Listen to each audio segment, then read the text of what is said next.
So guys, itong episode na to, itong dalawang next na i-interviewin ko is dalawang batang milyonaryo or negosyante, kumbaga in short. Panoorin nyo, salamat sa suporta guys. So don't forget to like, share, and subscribe dito sa YouTube channel ko. So sabay-sabay natin panoorin tong episode na to. Welcome to my second episode dito sa The Red Talk. So kasama ko ngayon si Levin and Israel. So guys, pakilala niyo sarili niyo sa mga viewers natin. Hey guys, ako si Israel. To. Hi guys, ako si Levin. And yun. So, paano ba sila napasok sa sneaker or sa vlog ko? So, ano bang naging negosyo mo guys? So, kasi itong vlog na to guys is more on sa murang edad is grabe sila itong dalawang tong humasel. Grabe sila gumawa ng pera. Grabe sila humasel sa araw-araw. Sa totoo lang, di ba? So, ikwento nyo naman guys, kung paano ba ang ginagawa nyo, ano bang negosyo mo, ano ba yung meron si Levin and si Israel. Hindi, kasi nung una, actually siya talaga yung into sneakers ito. Si Levin. Levin. Oo. Dati pa lang. Tapos, matagal kami di nakapag-usap kasi before nung maaga kami nag-start mga junior high school. Oh, dati magkaaway kami. Paano magkaaway? So, ano kasi, higher batch ako sa kanya ng isa. Mm. Sobrang na-bored kasi ako sa school. Nag-smurf muna ako ng isang year. Paano Smurf? What do you mean Smurf?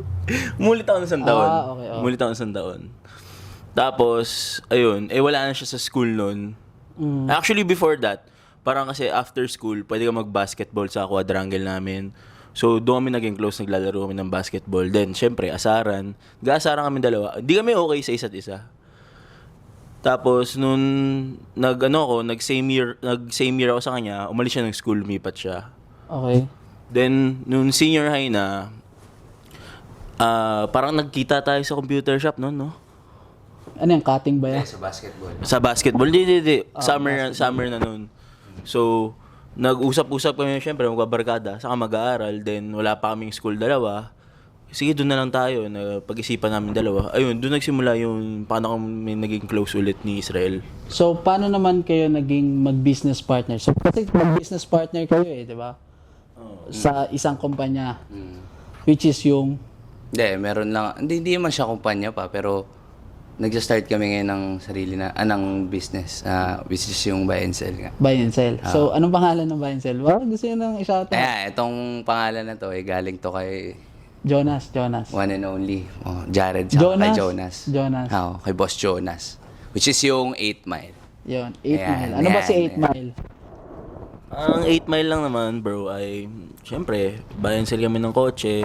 Pwede rin motor. Consign ka rin kung gusto mo. Then, kung may papahanap ka ng kotse, pwede ka namin hanapan. Ganun. So, ang negosyo niyong dalawa, more on kotse. Dati nagsasapatos ako.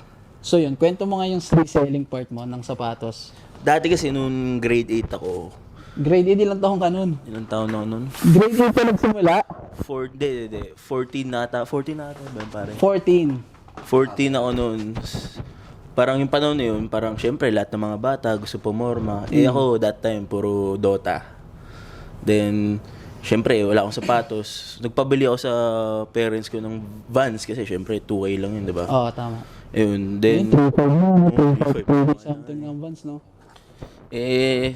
syempre mga tao napapansin. Syempre mga bata paulit-ulit gano'n, nag-aasaran, gano'n. Syempre naasar ako, isa lang sapatos ko. Then, yung best friend ko, si Pierre, mahilig talaga siya sa sapatos. So, parang inaral ko yung market.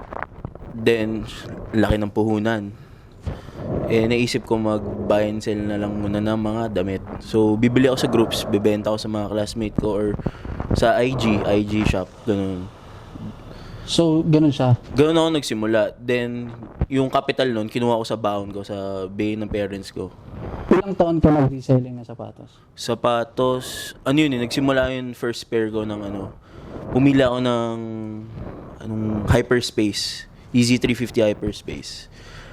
Bili ko siya 11.5 pa ata retail dati. Nabenta ko siya ng 21,000. Yun, doon nagsimula. Then, bumili rin ako ng used nun. After a week nun, bumili ako ng isa nun, used. Then, binenta ko. Tapos sabi ko, pwede itong negosyo Like, parang dagdag baon lang. So, yung ginawa ko.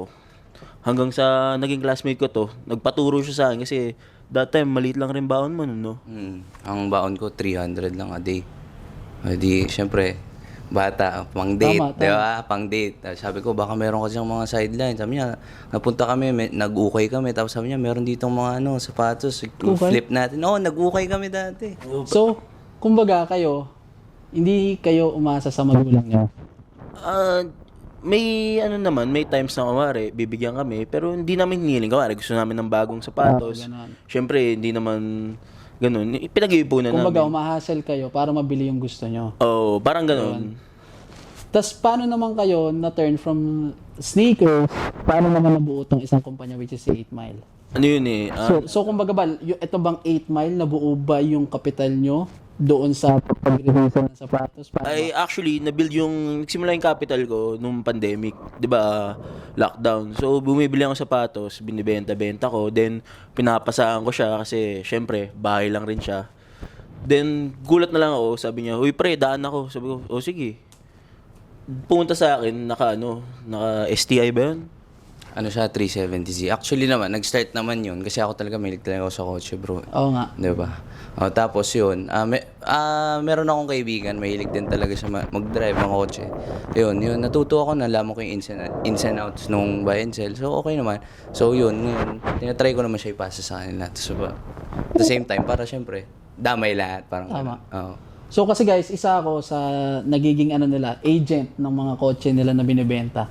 So sobrang bait nila kasi binigyan din nila ako ng opportunity na kumita itong dalawang to. Actually, kahit sino dyan, kung gusto nyo mag-agent, message nyo lang si Jared. Papasahan namin kayo. Siyempre, tulungan tayo dito. Or si Isra. Or si Isra. So guys, doon sa journey nyo, doon sa pagiging business at sa murang edad nyo, ilang taon ka na ulit, Kevin? 21. Pero nagsimula kami noong 19 ako, tapos 17, 18. Sobrang murang edad, di ba? Ikaw Israel, ilang taon ka na? 20. 20. 21 and 20 years old. Sa murang edad na kayo, ano na ang mga napundar nyo doon sa business journey nyo? Ano na yung mga napundar nyo? Siguro ako, napundar ko siguro, kaya ko mag-provide sa sarili ko siguro na ako lahat to. Yung mga sarili ko kailangan ko bilhin tulad ng mga, kahit pwede naman. Wala pang like yung pinaka napundar? Meron naman. Dito siya para Ito siya muna. Dito para magyabang, para ma-inspire din, di ba? Kasi nga, isa ako sa na-inspire sa inyo. Kasi sobrang bata nyo pa. Di ba? Sinasabi ko naman sa inyo, Libe. Sobrang bata nyo pa, tapos meron na kayong mga ganitong bagay. Na hindi naman siya sasabihin na parang pinagsisihan, na parang dapat pala ginawa ko din nung bata ko. Diba? Actually, napundar, alam mo yung crypto, di ba? Parang nung pandemic, nag-try ako noon. So, may tropa ako, si Brian. Actually, lugi ako nung simula. Then, parang nalugi ako, 300,000. Then, si Brian, may parang Solana pa siya noon. Pineram niya ako ng 1 Solana. That time, 8,000 isa presyo noon. So, nagmi-mint kami, yung bumibili kami ng mga pictures, bebenta, napadami ko. Tapos noon, binalik ko sa kanya, sobrang thankful ko kay Brian kasi nagperam siya. Dahil dun sa 1 Sol na yun, kumita ako ng around, projected lang naman, di ko na out. Huwag mo na sabihin yung amount, ilang digits na lang? 9. 9 digit? Oo, 9 digits. Pero, Hindi lahat sa'yo yun. 9 dapat kung tama yung gawa ko. Oo. Pero lang naman, na-out ko lang naman mga 7. 7 digits. 7 digits. So, ano nang napundar mo? Yun nga, sa business journey mo. Actually, nga lang naman eh. Yung that time, kumain kami ng ramen ito. May tropa kaming isa si Ivan. Parang, syempre, Motor. that time hindi siya mahilig sa kotse, motor. Sinakay niya sa 86 niya. Naka 86 to guys So, si Israel, ang napundar mo 86, di ba? I-flex mo na, hindi naman siya flex talaga. Para lang ma-inspire. Kasi, guys, isa nga ako, di ba, sa nai-inspire. So, kumbaga, minamanifest ko yan yung ginagawa niya. So, that time nga, sumakay siya. So, si Ivan, syempre, gusto bumili ng 86. Then, halos buong barkada namin, parang pinipilit ako bumili. May pera naman akong sa crypto. So, in-out ko lahat. Buti na nga lang, parang dinemonyo nila akong bumili. So, dahil sa bumili ako, bumagsak na lahat. So, na-out ko lang around 3. M. 3 million. Oo. Pero meron pa akong natira doon, hindi ko na lang ginagalaw. So, ano na ngayon? So, wala ka pa napupunta? Lahat pera. Hindi, bumili ako ng kotse. Anong kotse? 2018 na BRZ nun, no? Siya tumulong sa akin bumili nun eh. Tapos ikaw?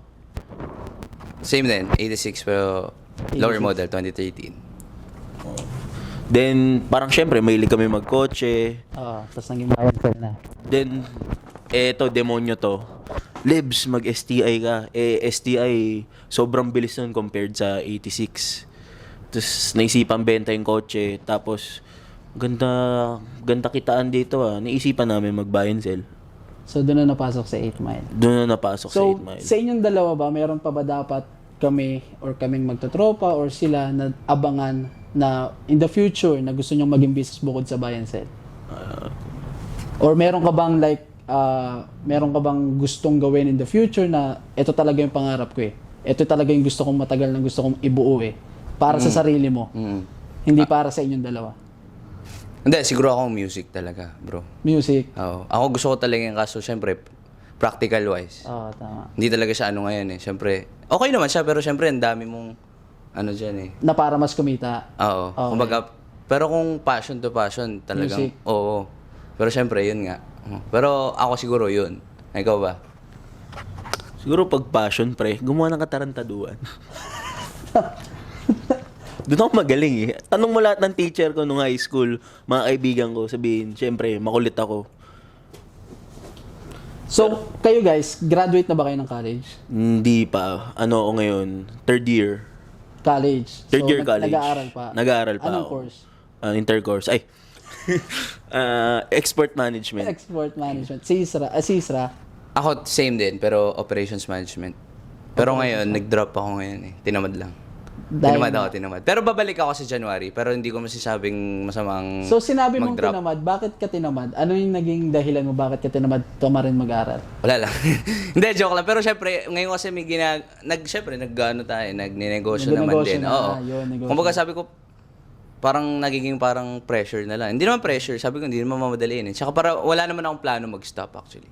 So, pagpapatuloy mo Oo naman, sa January babalik na ako. Sorry.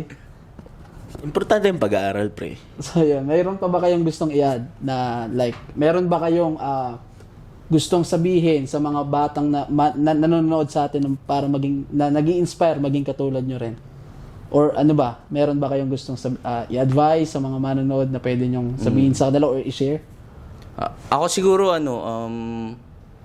kung sakaling kunyari may mga ginagawa man sila ngayon, kung anumang passion niya, anong career man yan, syempre, hindi naman lahat kung nakikita mo siyang mabilis. Kailangan, ikaw rin eh. Oo, tama. So, set your own pace. Yun lang.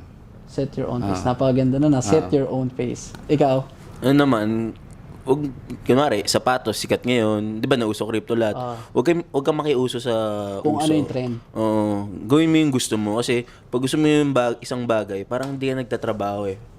Tama. Parang kumbaga, the more na ginagawa mo yung gusto mong gawin, hindi ka magsasawa kahit pa ulit-ulit. Tama. So, parang hindi ka nagtatrabaho sa isip mo. Ganun. So yun, maraming salamat sa opportunity dahil na-interview ko kayo, Levin and Israel. So yun guys, Siyempre. abangan nyo yung bagong business nila na Honor, pare. 8 Mile. So abangan nyo yun guys. At sa mga gusto ng kotse, murang kotse, affordable na kotse na, supportahan natin silang dalawa guys. So, Tsaka yung until Foot next Soldier. time guys. Thank you. Peace. Tomas Morato. Number 1. Salamat par. Huwag naman kadali. Islam.